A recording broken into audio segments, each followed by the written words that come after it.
पसंद, निवेशकों की पुरानी पसंद और अब शेयर बाजार की नई कहानी। जिस ज्वेलरी कारोबार ने दशकों से भरोसा कमाया, अब वही कारोबार निवेशकों से पूंजी जुटाने के लिए बाजार का दरवाजा खटखटा रहा है।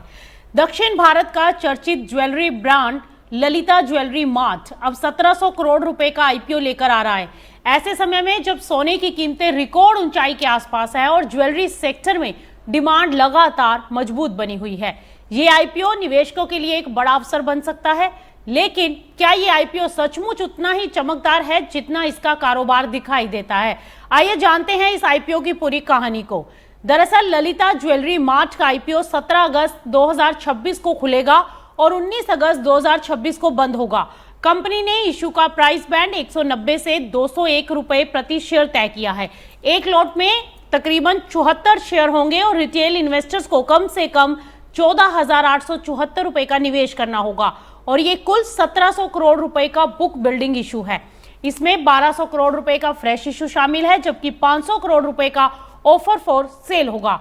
शेयरों का आवंटन 20 अगस्त को होने की संभावना है और 24 अगस्त को कंपनी के शेयर एनएससी और बीएसई पर लिस्ट हो सकते हैं। अब सवाल यह है कि आखिर ये कंपनी है कौन और इसकी खासियत क्या है? दरअसल साल 1985 में स्थापित ललिता ज्वेलरी मार्ट आज दक्षिण भारत के प्रमुख ज्वेलरी रिटेल ब्रांड्स में गिनी जाती है। Company gold, silver, diamond, precious और सेमी प्रीशियस ज्वेलरी की विस्तृत रेंज पेश करती है। इसकी सबसे बड़ी ताकत यह है कि कंपनी ने केवल बड़े शहरों पर नहीं बल्कि दक्षिण भारत के टियर 2 और टियर 3 सिटीज में मजबूत पकड़ बनाई है। कंपनी का बिजनेस मॉडल भी काफी दिलचस्प है।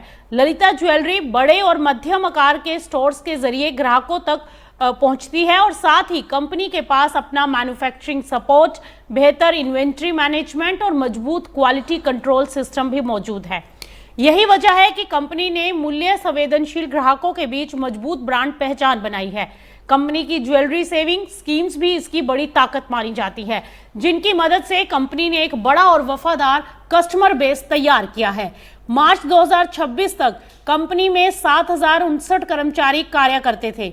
अब बात करते हैं उन आंकड़ों की जिन पर इन्वेस्टर्स की सबसे ज्यादा नजर रहती है, वो है कंपनी की फाइनेंशियल्स। वित्त वर्ष 2025-26 में कंपनी की कुल आय 25,039 करोड़ रुपए रही, जबकि एक साल पहले ये 16,908 करोड़ रुपए थी। यानी कंपनी ने एक ही साल में लगभग 48% की शानदार ग्रोथ दर्ज की है। लेकिन असली कहानी मुनाफे में दिखाई देती है।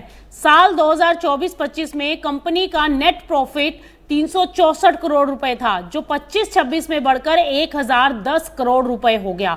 यानी कंपनी का मुनाफा लगभग 170% बढ़ गया। कंपनी की अगर कुल संपत्ति की बात की जाए तो 10,945 करोड़ रुपए पर पहुंच गई है, जबकि एक साल पहले ये 6,930 करोड़ रुपए थी। वहीं कंपनी की नेटवर्थ 3,033 करोड़ रुपए और रिजर्व और सरप्लस 2,680 करोड़ रुपए तक पहुंच चुके हैं। हालांकि कंपनी की उधारी 1,604 करोड़ रुपए की है, जो पिछले साल 949 करोड़ रुपए से 949 करोड़ रुपए थी और उससे कहीं ज्यादा है। लेकिन कंपनी की तेज आय बढ़ोतरी और बढ़ती लाभप्रदता को देखते हुए इन्वेस्टर्स इस कर्ज को विस्तार योजनाओं से जोड़कर देख सकते हैं। अब बात करते हैं वैल्यूएशन और प्रमुख वित्तीय संकेतकों की, यानी कंपनी का आरओई, रिटर्न ऑन इक्विटी 41.6% है, जिसका मतलब है कि शेयर होल्डर्स की पूंजी पर कंपनी शानदार रिटर्न दे रही है। आरओसी यानी रिटर्न ऑन कैपिटल एम्प्लॉयड 42.6% और RONW यानी रिटर्न ऑन नेटवर्थ 39.9% है, जो कंपनी की परिचालन क्षमता और लाभप्रदता को मजबूत दर्शाता है। वहीं डेट टू इक्विटी रेशियो 0.53 है, जो बताता है कि कंपनी की बैलेंस शीट फिलहाल बैलेंस स्थिति में दिखाई देती है। कंपनी के पैट की बात करें तो पैट मार्जिन 4% के आसपास है। ज्वेलरी रिटेल कारोबार में मार्जिन आमतौर पर कम रहते हैं, इसलिए इसे सामान्य माना जा सकता है। अब आते हैं सबसे अहम सवाल पर, आईपीओ महंगा है या सस्ता? आईपीओ के बाद कंपनी का ईपीएस 18 रुपए 4 पैसे निकलता है और ऊपरी price band price earning ratio लगभग 11.14 गुना बैठता है और कंपनी की अनुमानित मार्केट कैप जो है वो 11,250 करोड़ रुपए होगी। साथ ही प्राइस टू बुक वैल्यू 3.5 गुना के आसपास है और एनएवी 58.5 रुपए प्रति शेयर है, 58 रुपए 60 पैसे। अगर सेक्टर के अन्य हालिया आईपीओ से तुलना करें तो तस्वीर काफी दिलचस्प है। एडविट ज्वेल्स लगभग 18.4 गुना प्राइस अर्निंग पर आई रेशो है इसकी, और पहले दिन करीब 30% का रिटर्न दिया था। वहीं पीएनजीएस रीवा डायमंड ज्वेलरी करीब 11 गुना प्राइस अर्निंग पर लिस्ट हुई थी और पहले दिन लगभग 7% का फायदा मिला था, जबकि श्रीनगर हाउस ऑफ मंगलसूत्र लगभग 19.5 गुना प्राइस अर्निंग पर आई थी और पहले ही दिन 12% से ज्यादा का रिटर्न दिया था। यानी ललिता ज्वेलरी का 11.25 गुना प्राइस अर्निंग सेक्टर की तुलना में अपेक्षाकृत अट्रैक्शन वैल्यूएशन माना जा सकता है। कंपनी की मजबूत ब्रांड पहचान, दक्षिण भारत में गहरी पैठ, तेजी से बढ़ती इनकम और 3 गुना के करीब पहुंचा मुनाफा, 40% से अधिक आरओई और संतुलित वैल्यूएशन इसे इन्वेस्टर्स के लिए एक दिलचस्प आईपीओ बनाते हैं। हालांकि इन्वेस्टर्स को सोने की कीमतों में उतार चढ़ाव, कस्टमर की डिमांड और ज्वेलरी सेक्टर में कंपटीशन जैसे रिस्क पर भी नजर रखनी होगी। फिलहाल बाजार की नजर तो 17 अगस्त से खुलने वाले इस आईपीओ पर है।